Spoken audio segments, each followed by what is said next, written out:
The world is watching China. Others look to America. But while the headlines stay focused on the giants, something quieter and far more strategic is unfolding in between. A nation once underestimated is slowly becoming impossible to ignore. The Philippines is no longer standing in the shadows of power. It's standing right in the middle of it. Comment below where you're watching from, because this story connects us all. This is the story of how the world's superpowers realized they can't move forward without the Philippines. The center of gravity. For centuries, the contest for global power has shifted like a tide. Empires have risen, ruled, and then vanished, each convinced its influence would last forever. In the 19th century, Britain controlled the seas. In the 20th century, the United States became the defining superpower. But the 21st century tells a different story. The center of gravity is moving east. Asia is no longer an economic periphery. It's the world's growth engine, producing more than half of global GDP. At the heart of this shift lies a chain of islands stretching across one of the most contested pieces of ocean on the planet, the Philippines. From above, the archipelago looks like a gate between worlds. To the west, the South China Sea, where trade and territorial claims collide. To the east, the vast Pacific, a direct highway to the Americas. Every major shipping route linking East Asia with Europe, the Middle East, and North America passes through or near Philippine waters. More than $3 trillion worth of goods, oil, electronics, food, raw materials, sail through these lanes each year. Whoever keeps this corridor open influences the rhythm of the world economy. That simple geographic truth explains why global attention is tilting toward Manila once again. During the Cold War, the Philippines was already a vital ally. American bases at Subic Bay and Clark Air Base served as key logistical hubs for the U.S. 7th Fleet. When those bases closed in the early 1990s, many assumed the alliance had ended with them. But history has a way of circling back. 3 decades later, renewed competition between Washington and Beijing has revived the Philippines' strategic relevance. For the United States, the Indo-Pacific is now the main theater of deterrence. It's where the contest for freedom of navigation, technology standards, and regional leadership will be decided. And the Philippines occupies a front-row seat. In 2023, the Enhanced Defense Cooperation Agreement, EDCA, was expanded, allowing American forces rotational access to several additional Philippine bases. The move wasn't about recreating old colonial patterns. It was about logistics and deterrence. With these sites, U.S. forces can respond faster to any crisis in the Taiwan Strait or South China Sea, while assisting in humanitarian operations across Southeast Asia. To Washington's planners, the Philippines represents a bridge, both literal and diplomatic, between the Pacific and mainland Asia, between old alliances and new coalitions like AUKUS and the Quad. Beijing sees the same map through a different lens. To China, the waters west of the Philippines form part of its near seas, the outer shield of its national defense and trade security. Chinese strategists refer to the chain of islands from Japan down through Taiwan and the Philippines as the first island chain. It's a maritime barrier they must cross to project power into the wider Pacific. The problem for Beijing is that the Philippines sits directly in the middle of that chain. It's the one link that doesn't bend easily. Every radar station, every patrol, every diplomatic decision from Manila can influence Chinese access to deep water and trade routes. That's why Beijing alternates between charm and pressure, offering investment through the Belt and Road Initiative while testing boundaries with Coast Guard incursions and island building near contested reefs. Between these two giants, the Philippines has learned a delicate art: balance. It can't afford to alienate its largest trading partner, China, nor can it step away from its oldest security ally, the United States. Instead, it's leveraging both relationships, maintaining defense cooperation with Washington while negotiating economic openings with Beijing. Analysts call this strategic hedging, a quiet form of diplomacy smaller nations use to maximize autonomy. Yet the Philippines is not acting alone. Across the region, countries like Japan, South Korea, and members of ASEAN are all repositioning themselves amid the same shifting currents. Tokyo, once focused inward on reconstruction, is now one of the Philippines' most active development partners. Japanese funding builds railways, ports, and flood control systems throughout Luzon. It's not charity, it's strategy. Japan knows that resilient infrastructure in the Philippines strengthens the entire first island chain that keeps East Asia stable. South Korea, too, has deepened its ties. From naval cooperation to heavy industry investments, Seoul views the Philippines as both a security partner and a potential manufacturing base. Korean shipbuilders and electronics firms are expanding production here, while defense contracts bring new equipment and training for Philippine forces. Within ASEAN, Manila is gaining renewed weight. As debates over the South China Sea intensify, fellow members, Vietnam, Malaysia, Indonesia, watch how the Philippines navigates its disputes. Each of them faces similar challenges with China's maritime expansion. Manila's stance often sets the tone for ASEAN's collective response. Assertive enough to defend sovereignty, cautious enough to keep dialogue alive. Behind closed doors, diplomats describe the Philippines as the region's swing state. In a multipolar Asia, its alignment can tip outcomes, from trade negotiations to defense postures. That's a remarkable transformation for a country once treated as a secondary player. And part of this influence comes from perception.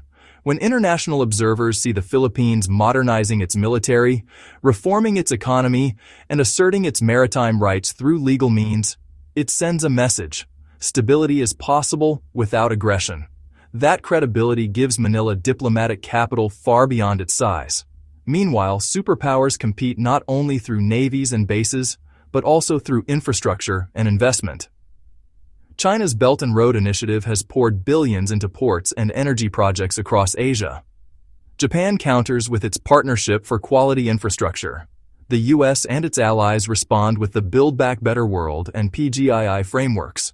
And again, the Philippines stands at the intersection, eligible for funding and collaboration from all sides, provided it can manage them wisely. This is where geography turns into opportunity. The same location that once made the archipelago vulnerable now makes it indispensable. Superpowers can project strength, but they can't change physics.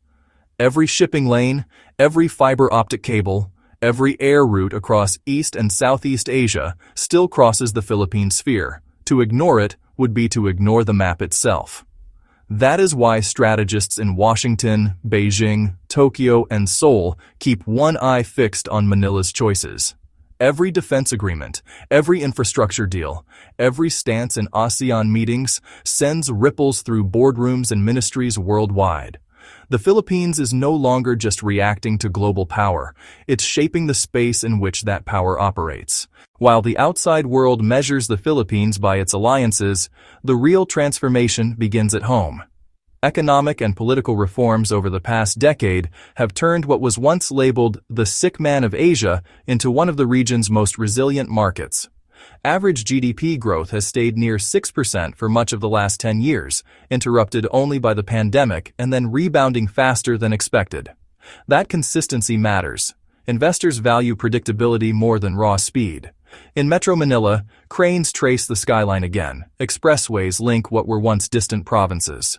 And long-delayed infrastructure projects, the North-South Commuter Railway, the Metro Manila Subway, the new Clark International Airport, are finally taking shape. Japan provides funding and technology, while Filipino engineers lead local execution. It's a partnership model that creates knowledge transfer instead of dependency. Beyond the capital, economic gravity is shifting outward. Cebu, Davao, and Clark are emerging as secondary growth poles, each with its own industrial niche. This decentralization is quietly strategic. It disperses opportunity, strengthens logistics networks, and reduces vulnerability to natural disasters. Multinationals notice. As supply chain shocks push companies to diversify away from single-country manufacturing, the Philippines is entering conversations once dominated by Vietnam and Thailand. It won't replace China's factory floor, but it can complement it, especially in sectors requiring skilled English-speaking labor and digital integration. That combination, technical ability plus language accessibility, is rare in Asia and gives the country an edge in high-value services. Foreign capital is returning in other ways too. Remittances from overseas Filipino workers remain a backbone of consumption, injecting more than 30 billion USD each year, yet new flows are coming from technology investment. Startups in fintech, health tech, and online education attract venture funding from Singapore, Japan, and the U.S. government agencies like the Board of Investments now pitch the Philippines not as a cheap labor destination, but as a digital services hub linking Asia to the West. Energy and resources reinforce that picture. The archipelago holds significant deposits of nickel, cobalt, and copper, the materials driving the global shift to electric vehicles and renewable storage. Mindanao's mines, once seen purely as export sites, are being re-evaluated as part of a domestic clean energy chain. If managed sustainably, these assets could move the Philippines up the value ladder, from raw exporter to technology participant. Trade data tell the same story. China remains the top trading partner, but the United States, Japan, and South Korea remain vital buyers and investors. ASEAN integration adds another layer: tariff reductions and digital economy frameworks that knit Southeast Asia into a single production ecosystem. Within that network, the Philippines' bilingual workforce, democratic institutions, and growing middle class give it a comparative advantage. All of this makes the country far harder for superpowers to ignore. When Manila hosts summits, whether ASEAN, APEC, or defense dialogues, attendance is rarely symbolic.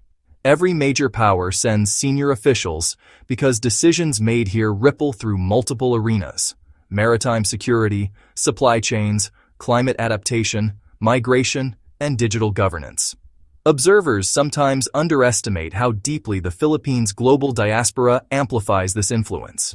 10 million Filipinos live and work abroad, forming a network that stretches from the Persian Gulf to North America. They are not merely remittance senders, they are cultural ambassadors and informal diplomats. Through them, Filipino soft power, music, food, hospitality, humor, travels farther than any official campaign. That cultural familiarity makes political cooperation easier. It humanizes the nation in the eyes of partners who might otherwise see only maps and numbers. Inside the country, modernization of the armed forces continues, slowly but steadily. New frigates from South Korea, surveillance aircraft from Japan, and coastal radars supported by the U.S. are giving the Navy and Air Force the situational awareness they lacked for decades. These upgrades aren't about projecting aggression. They're about ensuring that Philippine sovereignty is respected within internationally recognized boundaries. Each capability added extends Manila's diplomatic voice, negotiation backed by confidence rather than dependence. Meanwhile, regional partnerships keep multiplying. Joint patrols with Australia and Japan signal an expanding web of cooperation that discourages unilateral actions in disputed waters. For ASEAN neighbors, this steady assertiveness proves that small and mid-sized states can defend their interests collectively without derailing dialogue.